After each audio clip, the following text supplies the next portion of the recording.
के बाहर एगो छोटा सा होटल रहल, जेकर मालकिन एगो औरत रहली जौन हमेशा अपन मुंह छिपा के रखत रहली।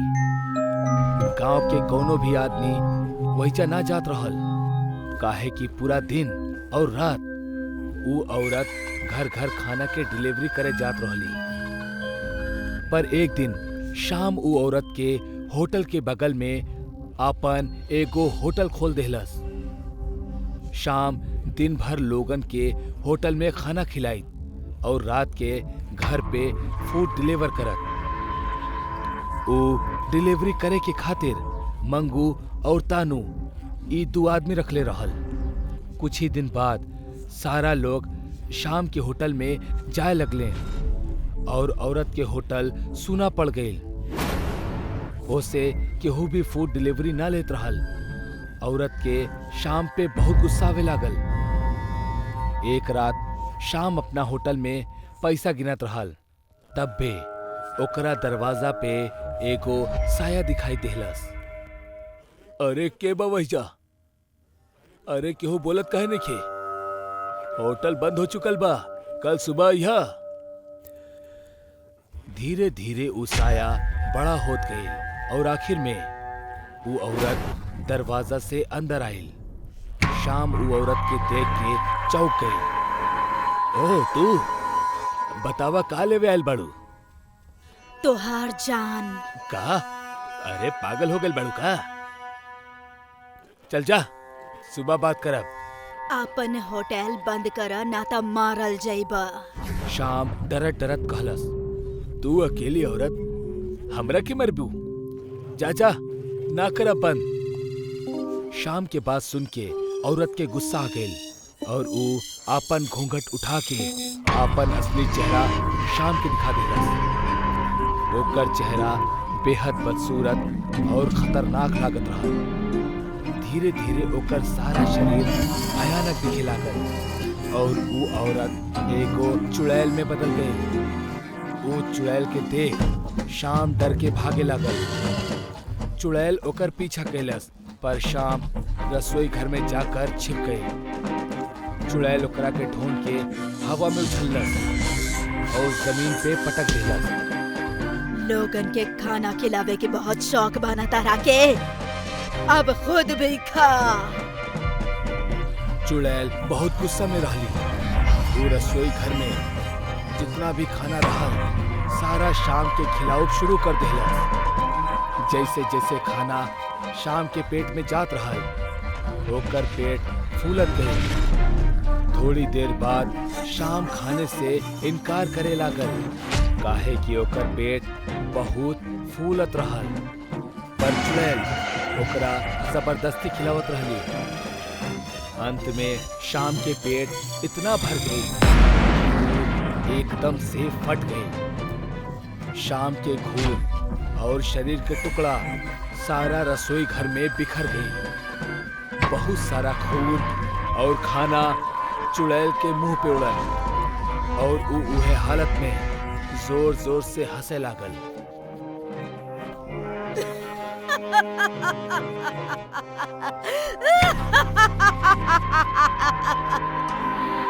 मंगू और तानू अपना अपना साइकिल पे फूड डिलीवरी करे गांव के तरफ बढ़त रहले। तब पे अचानक उनकरा सामने से एगो साया उनकर तरफ आवत दिखाई देलस। मंगू ई देख के डर गई। अरे सामने भूत बा, चला वापस चल जाओ। अबे भूत ना, गांव के ही केहू बा। खाना कब तक मिली ई पूछाइल होखी। चला। दोनों ही आगे बढ़त रहले और उस साया भी उनकर नजदीक आवत गई। कुछ देर बाद वो साया अचानक से गायब हो गई। अब की बार मंगू और तानू दोनों ही डर गए। दोनों बीच में ही रुक गए। भाई तानू, ई का हो रहल बा हमनी के साथे? अरे हमरा के भी कुछ समझ में ना आवता भाई। वो दोनों वही जा बीच रास्ता में खड़ा रहले। अचानक से ऊपर से वो औरत उनकर सामने उड़त हुए नीचे आ गई। मंगू डर के मारे चिल्लाए लागल। चुप हो जा। ये सब खाना हमरा के दे दा और भाग जा यहाँ से। ना ना, हम ना दे, हम ई गांव वालन के हा और मालिक हमनी पे जिम्मेदारी देले बाड़े। ठीक बा, तहरा के भी तहार मालिक के पास भेजे के पड़ी।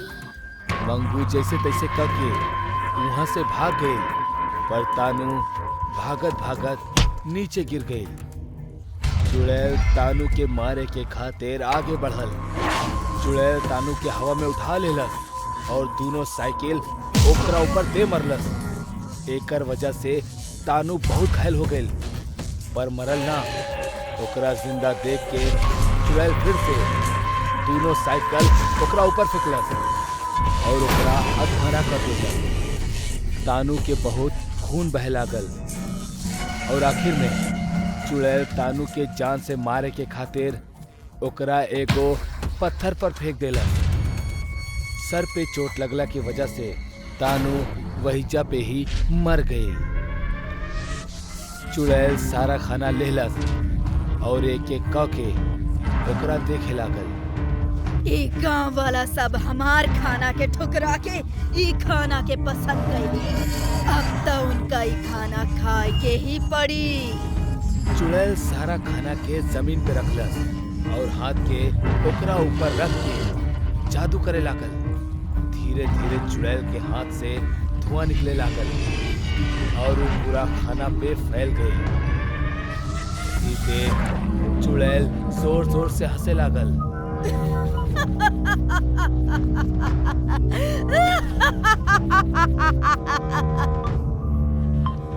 अब मजा आई। चुड़ैल वो सारा खाना लेके गांव में आ गई और एक एक घर के सामने आ पहुंचल। वो दरवाजा खटखटावे लागल। एगो आदमी वो दरवाजा खोललस। वो औरत के देख के चौंक गई। मगर हम तोरा से ना शाम से खाना मंगोले रहनी। यो ही होटल के बा, बस हम देवे आयल बानी। वो आदमी खाना लेके अंदर चल गई और उहे तरह वो चुड़ैल फिर से औरत बन के एक एक घर में जाके खाना देवे लागल। जितना भी लोग खाना मंगोले रहले वो सब खाना खा के जौन सुत गईले त सुबह उठबे ना कैले। काहे कि वो चुड़ैल वो खाना में जहर मिला देले रहल। वो हादसा के बाद लोग चुड़ैल के होटल से खाना मंगवावल बंद कर देले।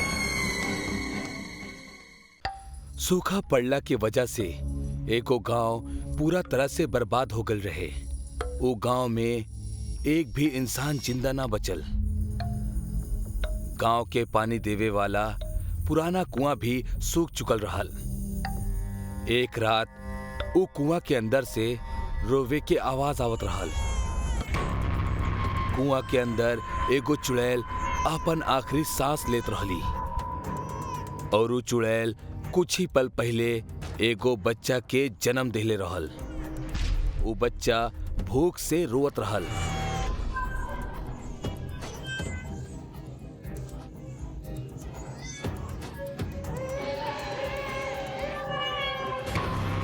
पर चुड़ैल ओकरा दूध ना पिला सकत रहली, काहे कि भूख के कारण वो मरे वाला रहली।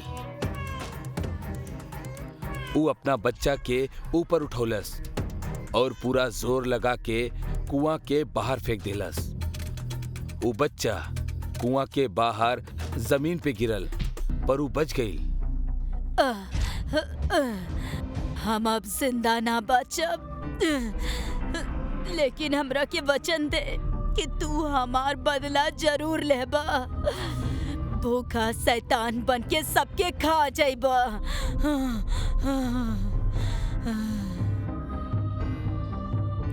चुड़ैल के कहाब खत्म होकर थी, कुआं के पत्थर हिले लगले और बच्चा के रोअब और भी बढ़ गई। कुआं के सारा पत्थर एक एक करके अंदर चुड़ैल पे गिरे लगले और देखत ही देखत पूरा कुआं पत्थर से ढक गई। चुड़ैल के मरला के बाद वो बच्चा रोवत रोवत वहां से गायब हो गई और फिर कब्बो ना दिखाई देलस। वो गांव से बहुत दूर दूसरा गांव में एगो आदमी के मौत हो गई रहे और लोग ओकरा के जलावे के खातिर लेके जात रहले। सारा विधि पूरा हो चुकल रहली और अब ओकरा अग्नि देवे वाला रहले।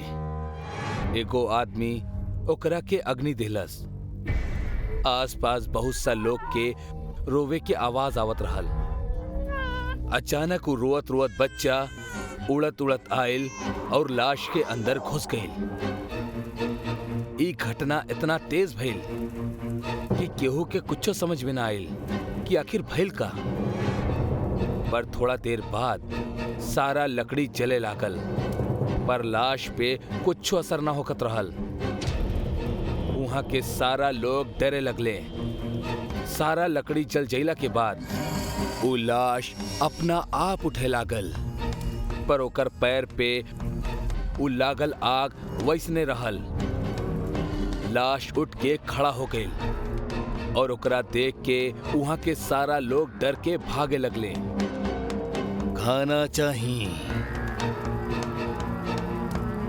वो मरल आदमी में चुड़ैल के बच्चा के प्रवेश हो गए रहे और अब वो भूखा शैतान बन के आपन माँ के बदला लेवे खातिर आयल रहल।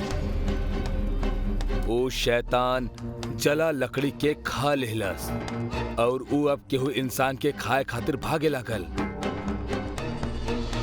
वो एगो आदमी के पकड़ के उठौलस और अपना पैर के आग से ओकरा जलावे लागल।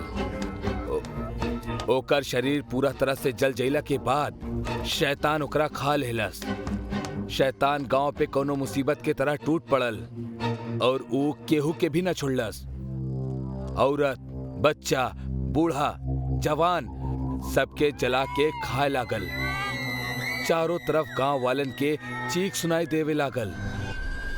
कुछ देर बाद पूरा गांव शांत हो गल रहे, काहे कि सबके इस शैतान खा ले रहल। पर वो अबहिनो भूखा रहल। वो अपना आसपास देखे लागल, जोर जोर से चिल्लाए लागल। ओकर भयानक आवाज सुन के पेड़ के पीछे छिपल एगो आदमी वहां से भागे लागल। पर तब भी शैतान के नजर वो इंसान पे पड़ गई। शैतान वो भागत इंसान के देख लेलस। वो इंसान और तेजी से भागे लागल, पर शैतान के मुकाबला ना कर पौलस और वो पकड़ गई। तो ये गांव में अकेला ही बचल बड़ा या और भी केहू बा? हमरा के कुछ ना पता, हमरा के छोड़ दा। हमार भूख अभी तक शांत ना भइल बा, एही से हम तहरा के ना छोड़ सकेनी। हमरा खैला के बाद तू का खइबा और केकरा के खइबा? शैतान सोच में पड़ गई, पर अचानक ओकरा एगो बात याद आ गई। तो ओकर चिंता मत करा, हमार भूख सिर्फ इंसान के मोहताज नहीं खे, हम जानवर के भी खा सकेनी। जा जानवर के खाला, पर हमरा के छोड़ दा, हम तहर पैर पड़ता नहीं। वो इंसान जैसे ही उस शैतान के पैर पकड़े के खातिर नीचे झुकल, पैर के आग ओकरा जलावब शुरू कर देहलस और थोड़ा ही देर में वो पूरी तरह से जल गई। मूर्ख इंसान, खुद ही हमार आग से जल गई। शैतान वो इंसान के भी खा लेलस, पर ओकर भूख अभी तक शांत ना भइल रहे। और खाना चाहिए। इंसान के खैला के बाद वो शैतान अब खेत की तरफ बढ़े लागल। वो सारा खेत में आग लगा देहलस, जेमें बहुत सा पेड़ और जानवर जल गईले। वो सब के खा गईल, पर फिर भी ओकर भूख शांत ना होखत रहल। ऐसन करत करत वो शैतान सारा गांव खा गईल।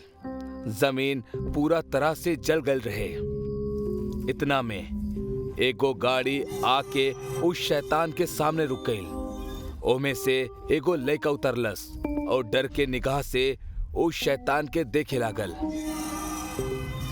ताऊजी, ई आपके का हो गइल बा? हमरा तो आपके मरे के खबर दिहल गल रहे, लेकिन आप तो और खाना। शैतान की आवाज सुन के लड़का बहुत डर गई और पीछे जा लागल। आपके आवाज तो ऐसा ना रहे और आपके पैर जल रहल बा।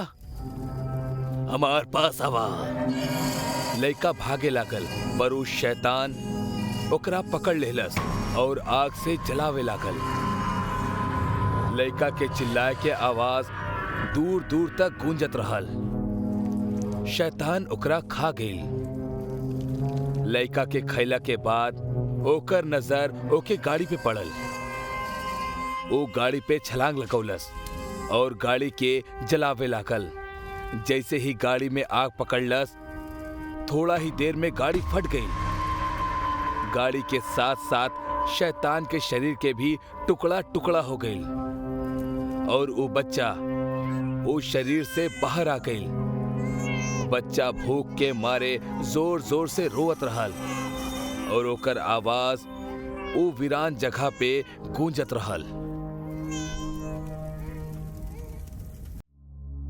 मनी पटियाला शहर में रहे वाला एगो व्यक्ति है।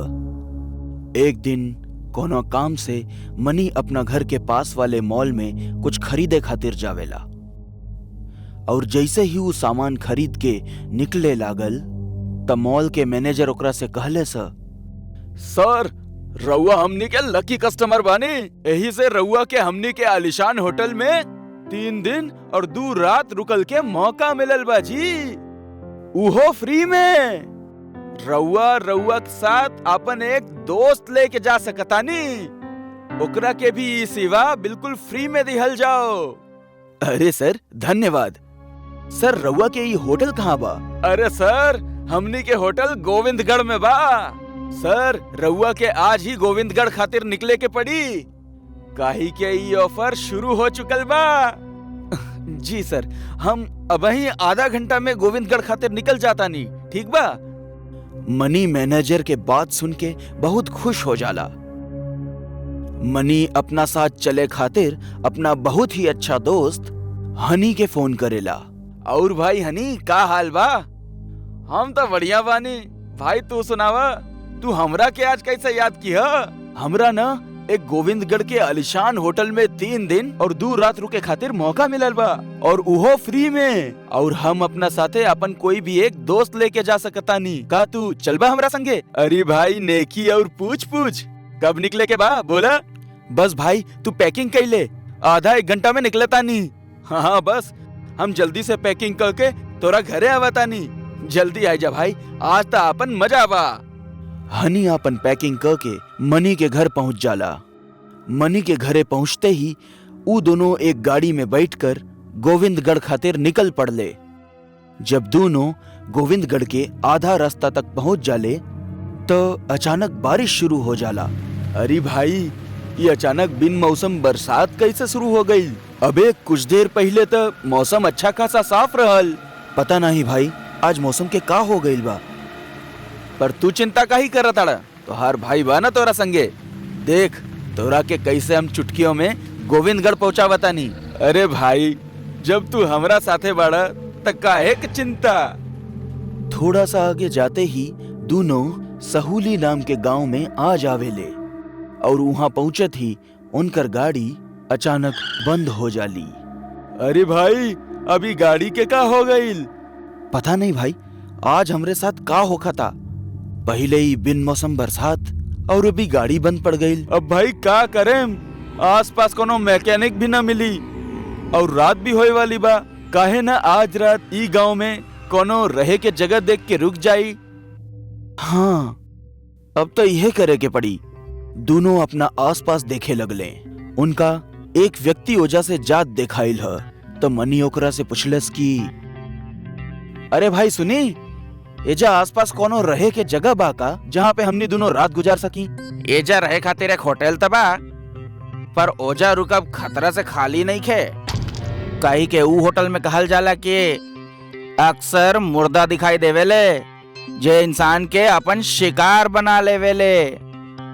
अरे भाई काहिले अंधविश्वास फैलावताड़ा? ई मुर्दा वुर्दा भूत वगैरह कुछ ना होखेला, सब अंधविश्वास हो। अगर तो उन्हीं लोगन के मरे के इतना शौक बा तो जा, हमरा का एजा से थोड़ा आगे जाए तो वो होटल दिखा जाई।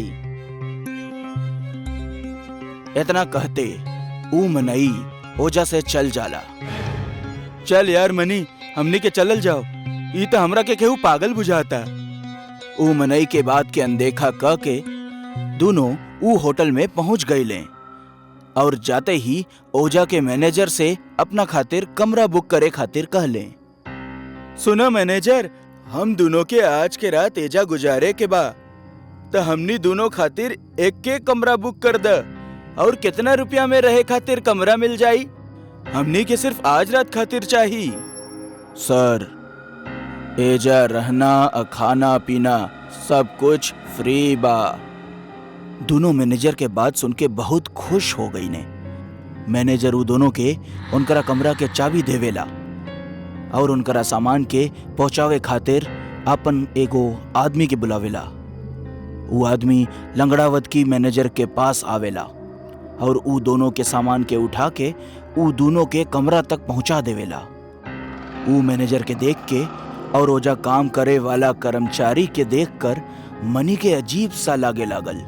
जब दोनों कमरा में बैठे रहले तब मनी कहलस कि यार हनी, तोरा के कुछ अजीब सा नहीं लागत? मतलब के उ मैनेजर के हाव भाव, ई होटल में काम करे वाले अजीब से कर्मचारी और उ मैनेजर त हमने से पैसा नहीं खेलेलस। अरे यार, तू कुछ ज्यादा ही सोचा ताड़ा। ऐसन कुछो नहीं खे, गांव के लोग ऐसा नहीं होखेले। चल, हमरा तो बहुत भूख लागल बा, हम मैनेजर के बोल देता नहीं कि हमनी खातिर कुछो खाए के भेज दे। हनी खाने के बारे में बोले खातिर मैनेजर के पास जावेला।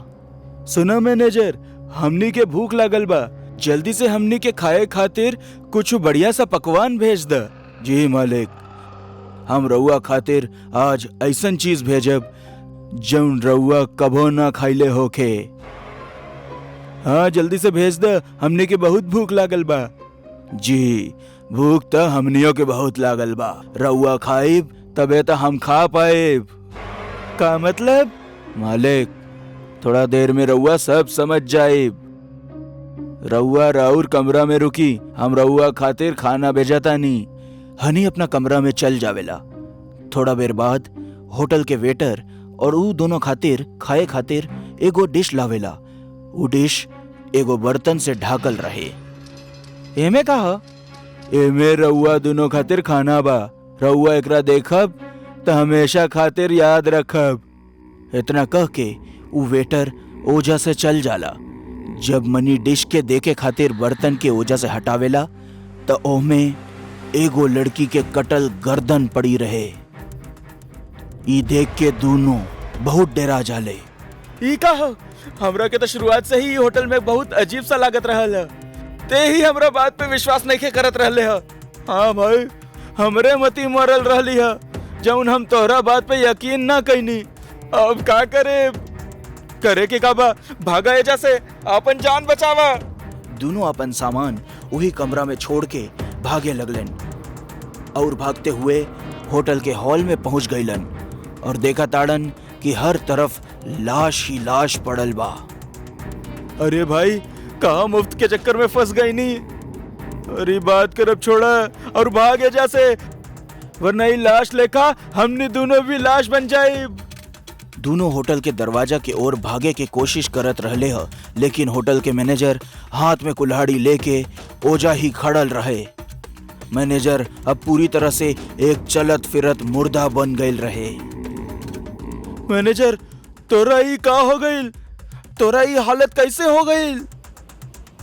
हनी, लागत आई मर चुकल बा और मरे के बाद ज़ॉम्बी बन गईल बा। अब एकरा हमनी के आवाज ना सुनाई दी। हमनी के एजा से कौना भी हालत में निकले के पड़ी, ना तई हमनी के अपना लेखा बनाई ली है। जैसे ही दोनों ओजा से भागे के कोशिश करलन, ओजा से कुछ और मुर्दा आ गईलन और वो हनी और मनी दोनों के चारों ओर से घेर लेलन और मौका पाके मैनेजर हनी पे कुल्हाड़ी से हमला कर देहलस। हनी, अरे मैनेजर, तू ही का कइले? तू हमरा दोस्त पे हमला काहे कइले? आखिर का बिगड़ले बानी हम लोग तोहार? मनी हमार दोस्त, हमरा के बचा लाई मुर्दन से। ना तो ये हमरा के जान से मार दिए। जैसे ही मनी हनी के बचावे खातिर आगे बढ़ेला, वैसे ही मैनेजर ओकरा ऊपर भी कुल्हाड़ी से हमला कर देला और देखते ही देखते मनी उहे मर जाला। फिर मैनेजर दोबारा हनी पे कुल्हाड़ी से हमला करके ओकरा के भी मार देला। फिर अगला सुबह होटल के दरवाजा पर दस्तक होला।